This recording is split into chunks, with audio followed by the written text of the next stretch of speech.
What's up everyone, Barricade here, and I'm bringing you guys a quick Gears 5 video. I actually wanted to talk about the story trailer and do a quick analysis of it and give my ideas of how the story will go. Actually, I have a little kind of timeline in my head of how certain events will happen, and I'm just going to kind of make a guess, and hopefully I'm right, so when the game comes out you can come back to this video and be like, hey, Barricade's right, or maybe I'll be right about certain things.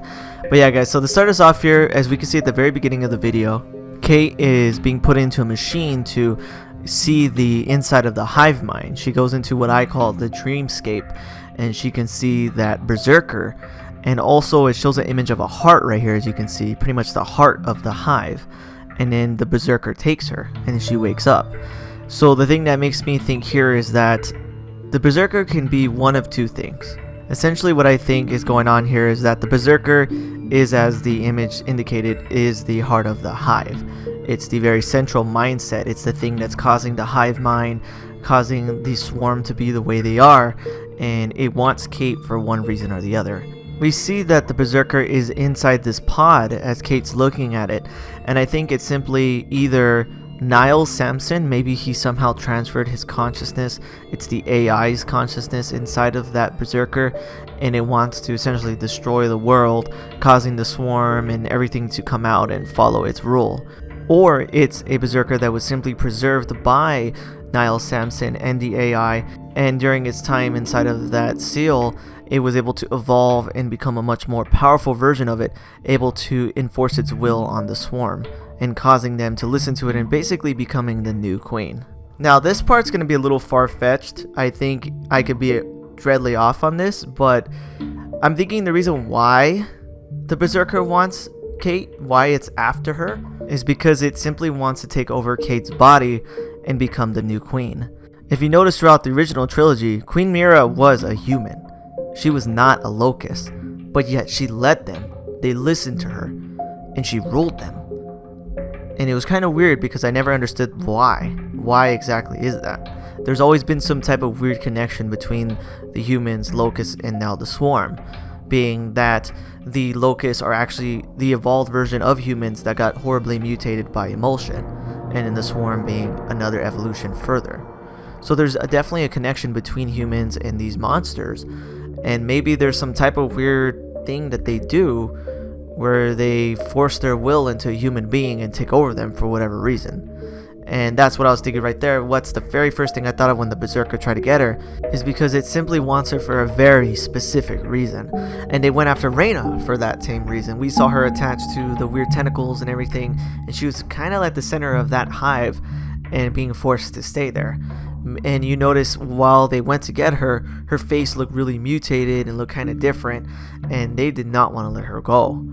So maybe it's some type of weird thing where they take her and then they transfer their consciousness into them. So I don't know, I could be horribly wrong. There's some type of weird connection between the human, locust, and the swarm, and they want Queen Mira's descendants for that very specific reason. The thing that makes me feel like I could possibly be right is if you notice throughout the other Gears of War trailer where Kate's looking at the screen, we can see that the swarm is forcing their will into her mind, and there's even a moment where she loses herself and then it does a reflection of Queen Mira.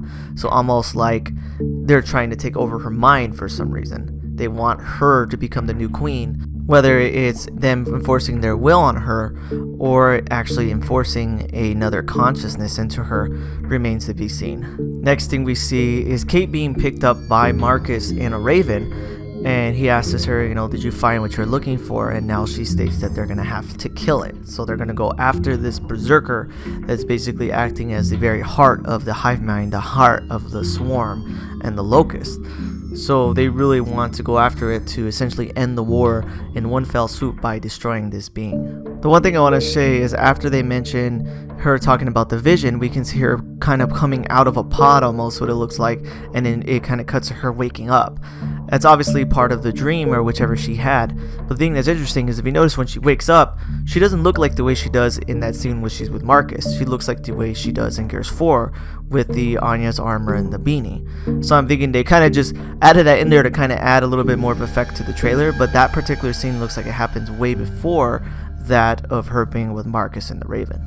Then we cut to Baird and everyone being in the secret lab, which I believe is from the novel. So if you guys watch my Gears of War Ascendance novel coverage, there is a part where they talk about Baird's secret lab, where he's surrounded by a bunch of screens and things like that. So I think that's pretty much where they are in this particular scene, is the secret lab from the novel. And they can see that all the security cameras and everything are getting cut out, and now they're being attacked by a ridiculous amount of the swarm, with this new creature coming out of the ground, which we've never seen before. It's probably another monster that the swarm have added to their arsenal. If you remember, the locusts would always use a lot of the creatures on the ground in their army, even though they weren't exactly locusts, like Brumax and Corpsers, things like that. So this thing is essentially what a new Corpser is to them, I believe, because I don't think we're going to see Corpsers in this game, so they must have enforced this new creature that's attacking them at this point. And if you guys didn't notice, where they are in this part of the story, which I believe they are, is actually New Ephyra from the novel as well. New Ephyra is basically like their new version of Jacinto,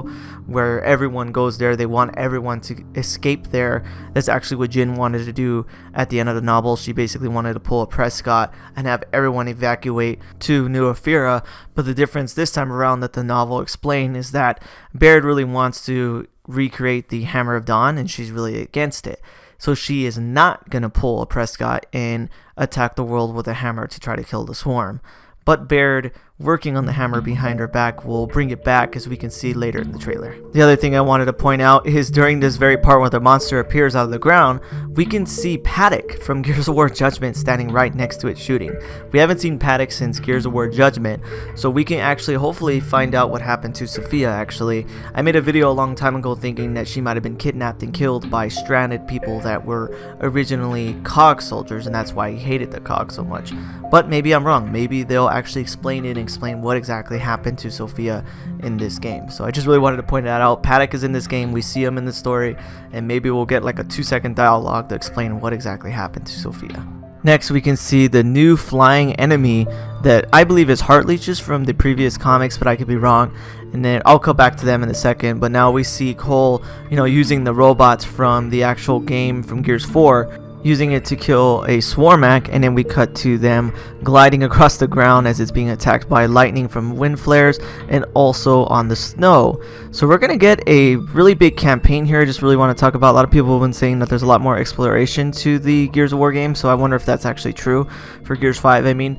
And then now we can see something I really wanted to point out here, is we can see JD laying on the ground shooting a gun, and he gets pounced on by a Juvie. But before that even happens, the one thing that was really important to note is that we can see in the top left hand corner of the screen, we can see Jack shooting lightning at the Juvies helping JD. So the one thing I really wanted to point out about that is it's supposedly been confirmed that this game will have 3-player co-op, which would make that the third player would most likely be playing as Jack. So that's a really cool thing, and it was kind of further solidified by the fact that you can play as Jack in Horde, and I've seen actual gameplay of him. So I'm thinking that's true. They're probably gonna have 3-player co-op, and one of us has to be playing as Jack when we play the campaign. So that's pretty damn cool. Next thing, we can see the leeches, which I believe they are heart leeches, are flying around killing a poor Gear. I swear, in that universe, if you're ever in the Gears of War universe, take off a helmet, because if you're wearing a helmet, you're gonna die. Because that's just how this game series works. But anyways, if you notice that they immediately jump on him and start biting and sucking his blood out, ripping him to pieces, and they're essentially kind of like a newer version of the Krill, is what it seems like. I feel like the Krill is still worse in a way, but in a sense, these new creatures can be just as bad or even worse, actually, because of the fact that they can be out during the day. So that does make them a little more menacing. I feel like the Krill are more faster and more cunning when it comes to killing. They just fly in and destroy you. There's like no hope. But with the leeches, they seem to be slower. You can actually shoot at them and stuff. But the big drawback is they can actually appear during the day. So that's one big thing I really wanted to point out. And then next thing, we can see Carmine, my boy Clay Carmine, shooting a Lancer. So I really wanted to point that out. He's back. He's probably freaking pissed because they most likely killed Gary, who I've always theorized was his son. So he's probably pissed because they killed his damn son. He's going off. We can see the new creature again right here, which looks like really big. Looks like a gigantic worm maybe, or I don't know. It's hard to say because it has really big pincers at its front. And it kind of almost reminds me of like the rift worms, as we can saw in Gears of War 2, where the little ones that walk around you can take cover on, or even the really big ones. But I don't know if that's accurate, because the biggest rift worm was the one that we killed in Gears of War 2. So this might be a new variant of the rift worm, or maybe just a different creature altogether. But we could see it is gigantic, and it's just completely destroying the cities, similar to that of the rift worm. And then now we can see the Hammer of Dawn destroying the city, and essentially the end of the trailer here shows Kate staring at the city with nothing but burnt remains. So the thing that I really theorize here, what I'm thinking is going to happen, is they're probably going to have to pull a Hammer of Dawn and essentially obliterate New Ephyra, and killing the swarm and the new creature and everything to essentially make the fight more even, but killing a lot of people in the process. So unfortunately, they're going to have to repeat their failures once again and kill a lot of innocent people by using the Hammer of Dawn. So that's the one thing I really want to talk about. And the last part I really want to talk about when it comes to this video is actually what I think the story will go as. And what I mean by that is like from point A to point B, what I think will happen, you know, from the beginning to end. So the one thing I really want to point out is we noticed that in other trailers we can see that JD, Kate, and Dal, they look more similar to their Gears of War 4 counterparts. And then later on in the game, we see that JD gets that mutated arm, he has a bald head, Kate no longer has the same armor, she loses her beanie, etc. So what I'm thinking what's going to happen is simply, the first thing I want to point out is that the novel ended with them stating that Jin has a plan to, like I said before, evacuate everyone to New Ephyra. So maybe they're going to go to some missions, do things like that to try to find people to bring them back. During this very mission, something's going to happen to JD and he's going to get bit or something, and it's going to cause his arm to eventually mutate and him to become more of a harder soldier as the war gets worse. Because at the beginning of the game and the scenes that we've seen from earlier in the campaign, JD still has that carefree attitude that he does from Gears 4.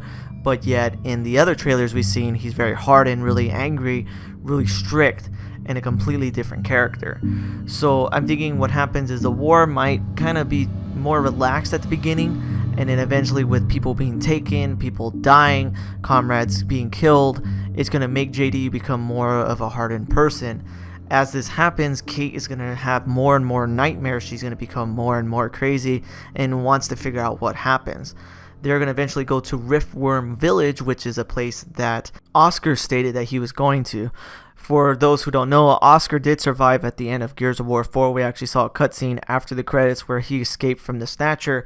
And then in the Gears of War Ascendance novel, where he did meet up with Kate again, and then he helped them throughout their main adventure of that story. And it leads up to the beginning of Gears 5. If you guys didn't read the novel and want to know the story of it, feel free to check out my Gears of War Ascendance story explanation, where I literally talk about the story from beginning to end, explain exactly what happened, the very important parts. And I made about 3 or 4 videos about it, so definitely check those out if you want to know what happens after Gears 4 but before Gears 5 in the novel. But anyways, he stated he was going to Riftworm Village with the 2 kids that they found and worked with to survive the story of the novel.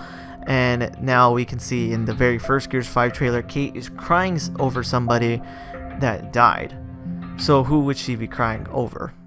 Most likely Oscar. And that's going to be really sad when we see that maybe the village gets attacked by the swarm and Oscar dies in the battle. So that's the really thing I think is going to happen. Kate gets really distraught after her uncle is dead and realizes that she really has to go and attack this enemy and learn more about it by going to this facility, the New Hope facility. She's most likely going to get there. She's going to go into the machine, figure out that this berserker, swarm berserker, whatever the heck you want to call it, is controlling the swarm and has the main consciousness behind their will. And she's going to go after it. They're going to go back to New Ephyra. New Ephyra is going to get attacked, and then they're going to most likely have to use the Hammer of Dawn and completely destroy it. Then they eventually have to go from there to go after the berserker and try to win the war, essentially. So that's what I think is going to happen in the Gears of War 5 storyline. I'm thinking that's how it's going to play out. I could be wrong. If I am right, though, please remember this video and come back and comment on it and be like, hey, you're right. So I don't know, we'll see. But yeah, guys, I just wanted to make this video talking about my analyzation of the Gears 5 story trailer, break it down, kind of give my thoughts and my theories of what's going to happen. If you guys like this video, please definitely hit that like button and subscribe and tell me what you guys think about the Gears 5 story trailer. Are you hyped for the story? I definitely am, and I can't wait to play it. I'm going to be most likely live streaming it with my brother once the game is out, probably this Friday night, because of course my brother has to work, so I have to wait for him to come home so we can play the campaign together. It's kind of a tradition. We've always played the Gears 5 or Gears of War stories together, so in this time around we're gonna play Gears 5. But yeah guys, once again, if you like this video, please definitely hit that like button and subscribe, and also hit the notification bell so anytime I make a video you guys can be notified.